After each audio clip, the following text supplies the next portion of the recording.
بسم اللہ الرحمن الرحیم۔ آپ کی ولادت 1 نوی 609 عیسوی کو ہوئی تھی۔ آپ کے والد کا نام حضرت ابوبکر صدیق بن ابو حذیفہ عثمان رضی اللہ تعالی عنہ اور والدہ کا نام ام رومان زینب بنت عامر الکنائنہ رضی اللہ تعالی عنہ ہے۔ آپ قریش کے بنو تمیم قبیلہ سے تعلق رکھتی ہیں۔ 10 نبوی یعنی 619 میں حضرت خدیجۃ الکبریٰ رضی اللہ تعالی عنہ کا وصال ہوا۔ اس کے بعد حضور صلی اللہ علیہ وسلم بے حد غمگین رہنے لگے۔ کسی میں اتنی ہمت نہیں تھی کہ حضور صلی اللہ علیہ وسلم کو دوسرے نکاح کی بات بھی کر سکے۔ حضرت خولہ بن حکیم رضی اللہ تعالی عنہ نے حضور صلی اللہ علیہ وسلم کو آپ کی تنہائی دور کرنے کے لیے دوسرا نکاح کرنے کا مشورہ دیا۔ حضور صلی اللہ علیہ وسلم نے دریافت کیا تو انہوں نے بتایا کہ اگر آپ کنواری لڑکی سے نکاح کرنا چاہتے ہیں تو عائشہ بنت ابوبکر صدیق تیار ہیں، اور اگر بیوہ سے نکاح کرنا چاہتے ہیں تو سودا بنت جمح ہے۔ حضرت عائشہ کی عمر کم تھی، چنانچہ حضور صلی اللہ علیہ وسلم نے حضرت سودا بنت جمح سے نکاح کرنے کے لیے فرمایا۔ 13 نبوی 622 حضور صلی اللہ علیہ وسلم نے حضرت ابوبکر صدیق رضی اللہ تعالی عنہ کے ساتھ ہجرت کر کے مکہ سے مدینہ منورہ تشریف لائے۔ ہجرت کے کچھ مہینے بعد حضور صلی اللہ علیہ وسلم نے حضرت زید بن حارثہ رضی اللہ تعالی عنہ کو حضرت ابوبکر صدیق رضی اللہ تعالی عنہ کے پریوار کو مکہ سے مدینہ لانے کے لیے بھیجا۔ آپ اپنی والدہ ام رومان، اپنی بہن آسمہ، اپنے بھائی عبداللہ اور اہل بیت کے چند صحابہ کے ساتھ مدینہ آ گئے۔ تب آپ کی عمر 13 سال تھی۔ 2 ہجری 624 میں حضور اکرم صلی اللہ علیہ وسلم کے ساتھ آپ کا نکاح ہوا، اور آپ 15 سال کی عمر میں حضور رسول اللہ صلی اللہ علیہ وسلم کی تیسری زوجہ بنی۔ ازواج مطہرات میں سے صرف آپ ہی کنواری تھی، اور صرف آپ کے ہی والدین دونوں مہاجر تھے۔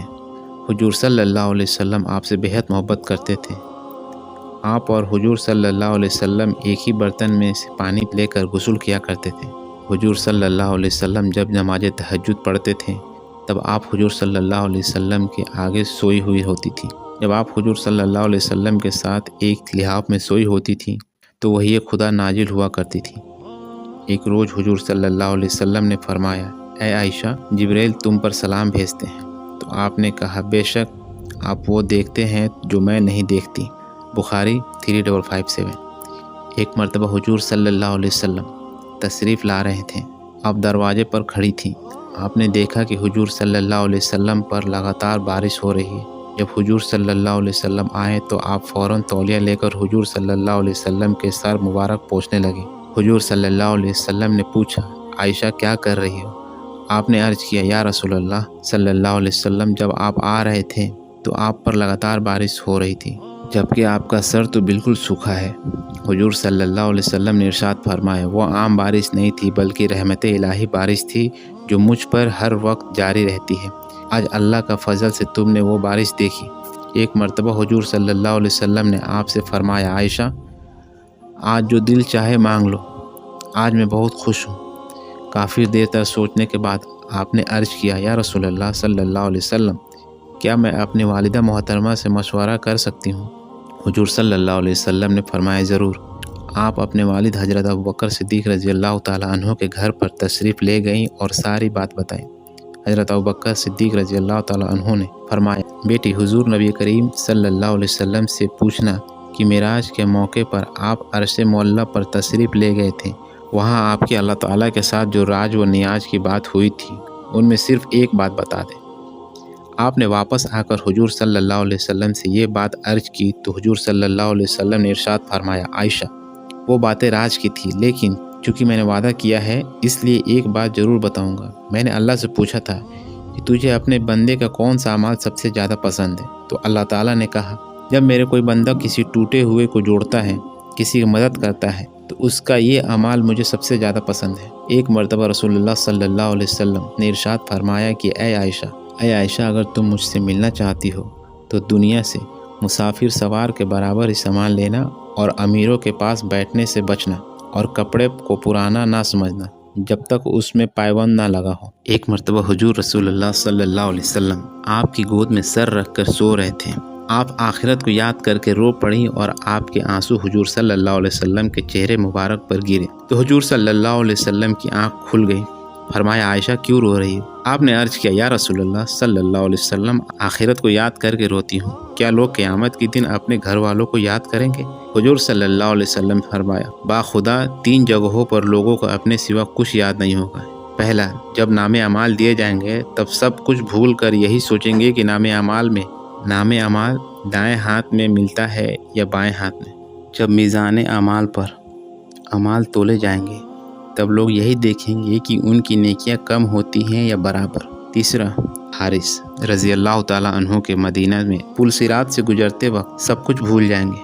2 شعبان 5 ہجری میں حضور صلی اللہ علیہ وسلم حضرت زین ابن حارث رضی اللہ تعالیٰ عنہ کو مدینہ میں نائب بنا کر اسلامی فوج کے ساتھ بنو مستلق سے جنگ کے لیے گئے۔ اس غزوے میں حضرت عائشہ اور حضرت ام سلمہ رضی اللہ تعالیٰ عنہما بھی آپ کے ساتھ تھیں۔ حضرت عائشہ ایک بند ہوداج میں سوار ہو کر سفر کیا کرتی تھیں اور کچھ مخصوص آدمی اس ہوداج کے اونٹ پر لادنے اور اتارنے کے لیے مقرر تھے۔ جنگ مریسیہ کے بعد جب حضور رسول اللہ صلی اللہ علیہ وسلم مدینہ واپس آنے لگے تو رات کو ایک منزل پر پڑاؤ کیا۔ روانگی سے کچھ وقت پہلے آپ رفع حاجت کے لیے تشریف لے گئیں۔ جب واپس آئیں تو دیکھا کہ آپ کے گلے کا ہار ٹوٹ کر کہیں گر گیا تھا۔ آپ اس ہار کی تلاش میں دوبارہ لشکر سے باہر چلی گئیں۔ اس مرتبہ واپس میں کچھ دیر لگ گئی اور لشکر روانہ ہو گیا۔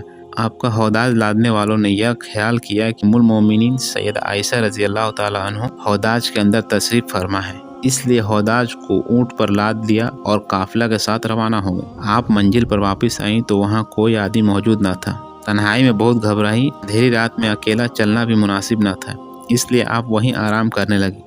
سوچا کہ جب اگلی منزل پر لوگ مجھے نہ پائیں گے تو ضرور میری تلاش میں یہاں آئیں گے۔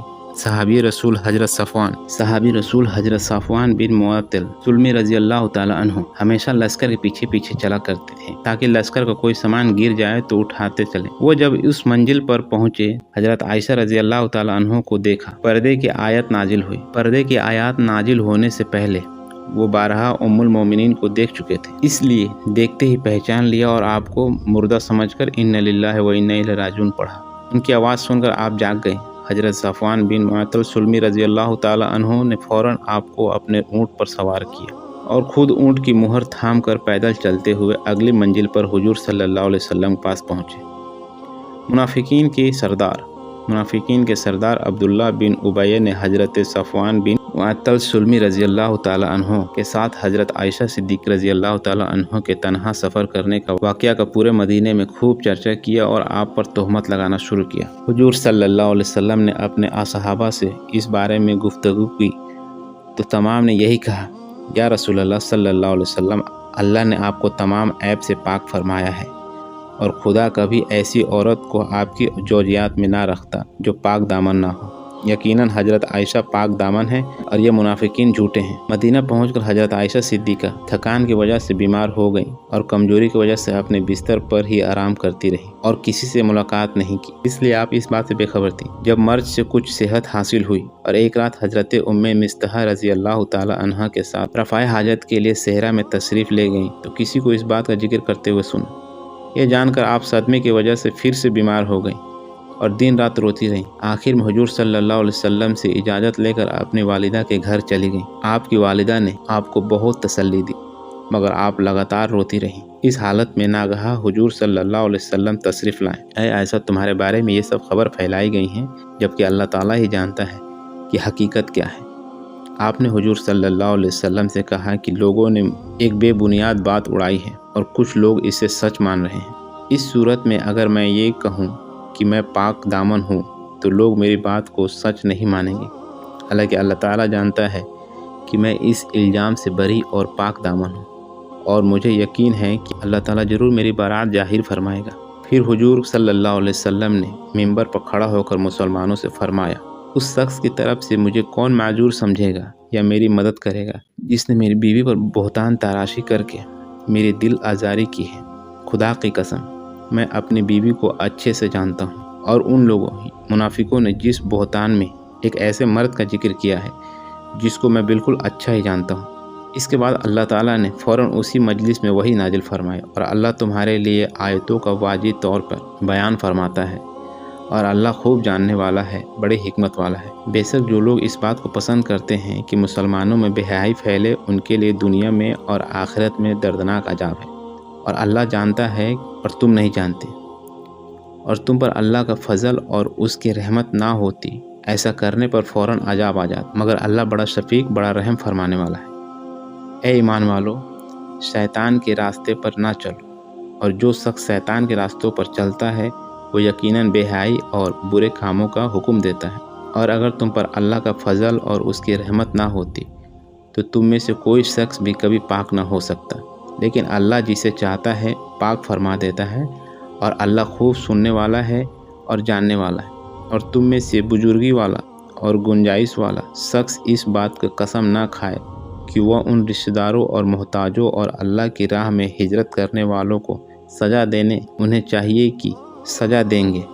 انہیں چاہیے کہ ان کا قصور معاف کر دے اور درگزر کرے۔ کیا تم اس بات کو پسند نہیں کرتے کہ اللہ تمہیں بخش دے؟ اور اللہ بڑا بخشنے والا ہے، مہربان ہے۔ بے شک جو لوگ ان پارسا مومن عورتوں پر جو بے خبر اور نا آشنا ہیں تہمت لگاتے ہیں، دنیا اور آخرت میں ملعون ہیں، اور ان کے لیے زبردست عذاب ہے۔ سورہ النور آیت 18 سے 23۔ اے عائشہ، تم خدا کا شکر ادا کرتے ہوئے اس کی حمد کرو کہ اس نے تمہاری برات اور پاک دامنی کا اعلان فرما دیا۔ اس طرح اللہ تعالیٰ نے حضرت عائشہ صدیقہ کو پاک دامن کی اعلان فرمایا، اور منافقین نے جو بہتان لگایا تھا وہ جھوٹ ثابت ہوا۔ سورہ النور آیت نمبر 11 میں بھی اس کا بیان آیا ہے۔ بے شک جن لوگوں نے بہتان لگایا تھا وہ تم ہی میں سے ایک جماعت تھی۔ تم اس واقعہ کو اپنے حق میں بارآمد سمجھو، بلکہ وہ تمہارے حق میں بہتر ہے۔ ان میں سے ہر ایک کے لیے اتنا ہی گناہ ہے جتنا اس نے کمایا، اور ان میں سے جس نے اس میں سب سے زیادہ حصہ لیا اس کے لیے زبردست عذاب ہے۔ اس کے بعد حضور صلی اللہ علیہ وسلم حضرت عائشہ صدیقہ اور چند صحابہ کے ساتھ ہار کی تلاش میں مقام بعیدہ یا مقام جائز تک گئے۔ رات کو حضور صلی اللہ علیہ وسلم نے آپ کی گود میں سر رکھ کر آرام فرمایا۔ صبح کو حضور صلی اللہ علیہ وسلم بیدار ہوئے تو دیکھا کہ وہاں کہیں پانی موجود نہیں تھا۔ اسی وقت آیات تیمم نازل ہوئی۔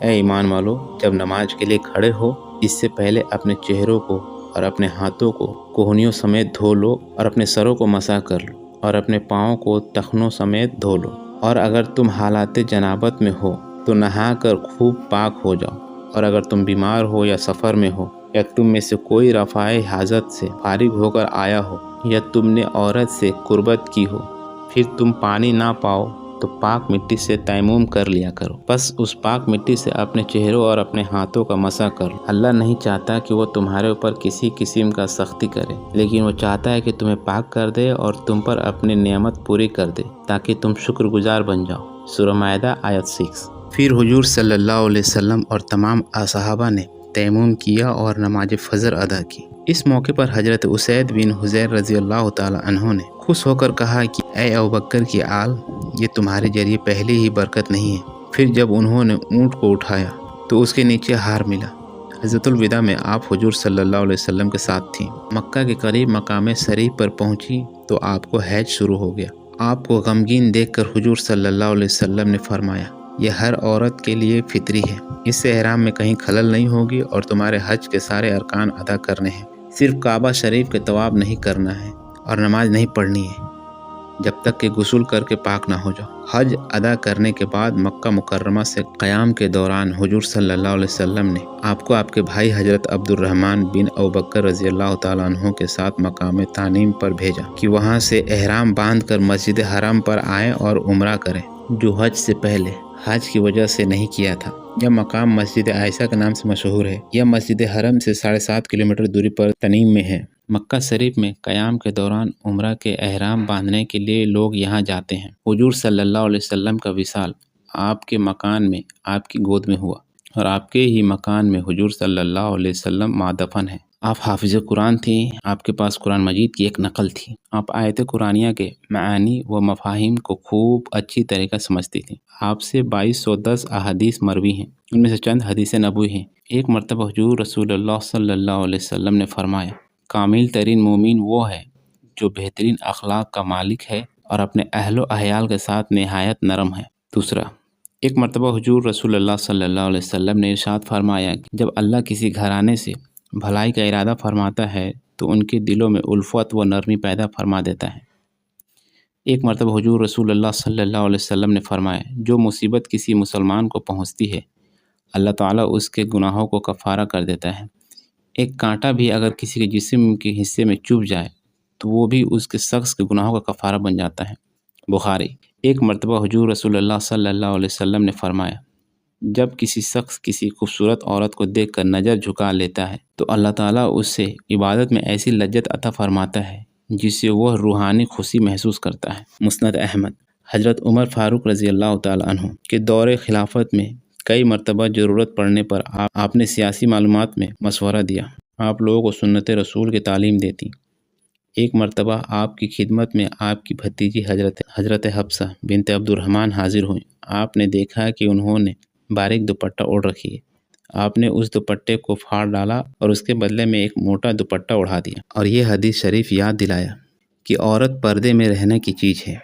جب وہ بے پردہ ہو کر باہر نکلتی ہے تو شیطان اس کو جھانک جھانک کر دیکھتا ہے۔ ترمذی کی یہ حدیث ہے۔ آپ روایت فرماتی ہیں، حضور رسول اللہ صلی اللہ علیہ وسلم جب بیمار ہوتے تو معوذتین یعنی قل اعوذ برب الفلق قل اعوذ برب الناس کی سورہ پڑھ کر اپنے اوپر دم کر لیا کرتے تھے۔ بخاری کی یہ حدیث ہے۔ مدینہ منورہ کے لوگ ایک بار قحط پڑنے کی وجہ سے پریشان ہو گئے۔ وہ حضرت عائشہ صدیقہ رضی اللہ تعالیٰ عنہ کے پاس اپنی شکایت لے کر پہنچے۔ آپ نے فرمایا کہ حضور رسول اللہ صلی اللہ علیہ وسلم کی قبر کے پاس جاؤ اور ان کے روضے اور آسمان کے درمیان اوپر ایک کھڑکی کھول دو تاکہ روضے اقدس اور آسمان کے درمیان کوئی پردہ نہ رہے۔ لوگوں نے ایسا کیا، بہت زور سے بارش شروع ہو گئی۔ ہری بھری گھاس نکل آئی اور ان کے اونٹ موٹے ہو گئے۔ سخاوت کے معاملہ میں بھی آپ بے مثال تھیں۔ ایک مرتبہ آپ کے پاس کہیں سے 1,00,000 درہم آئے۔